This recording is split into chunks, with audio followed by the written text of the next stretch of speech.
Property സെയിലുള്ള ടാക്സിന്റെ risk ഇന്ന് പല ആളുകൾക്കും അറിയാത്തതാണ്. നമ്മൾ പല ആളുകളും ഇന്ന് റിയൽ എസ്റ്റേറ്റ് കാര്യമായിട്ട് ഡീൽ ചെയ്യുമ്പോൾ നമ്മുടെ ഒരു വീട്, സ്ഥലം, പുരയിടം വിൽക്കുമ്പോൾ നമ്മൾ സ്റ്റാമ്പ് പേപ്പറിൽ കാണിക്കുന്ന വാല്യൂവിനേക്കാൾ കൂടുതലാണ് എല്ലാ ആൾക്കാരും സെയിൽസ് കൺസിഡറേഷൻ ആയിട്ട് പല ആളുകളും വാങ്ങുക.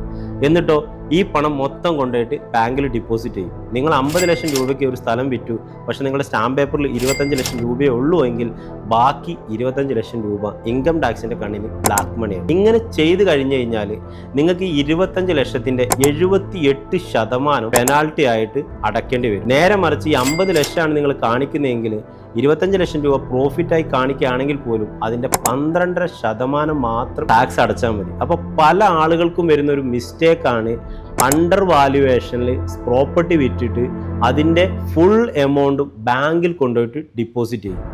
ഈ സാധനം 8 വർഷം വരെ ഇൻകം ടാക്സുകാർക്ക് വിളിക്കാനും ചോദ്യം ചെയ്യാനുള്ള അവകാശമുണ്ട്. 8 വർഷം കഴിഞ്ഞിട്ട് ചോദിക്കുമ്പോൾ നമുക്കിതിന് പ്രോപ്പറായിട്ട് മറുപടി കൊടുക്കാൻ പറ്റിയില്ലെങ്കിൽ ഈ 78% അത്രയും കാലത്തെ ഇൻട്രസ്റ്റും ഏകദേശം ഈ 25 ലക്ഷവും കഴിഞ്ഞ് 50 ലക്ഷം റുപ്യേൻ്റെ അടുത്ത് വരും. അപ്പം അത്തരം മിസ്റ്റേക്കുകൾ വരാതെ നിങ്ങളെല്ലാവരും സൂക്ഷിക്കണം. നിങ്ങളതിന് പ്രോപ്പറായിട്ട് ഒരു ഗൈഡൻസ് നിങ്ങളുടെ ടാക്സ് കൺസൾട്ടൻറ്റിൽ നിന്ന് എടുത്തതിന് ശേഷം മാത്രം പ്രോപ്പർട്ടി ഡീലിലേക്ക് നീങ്ങും.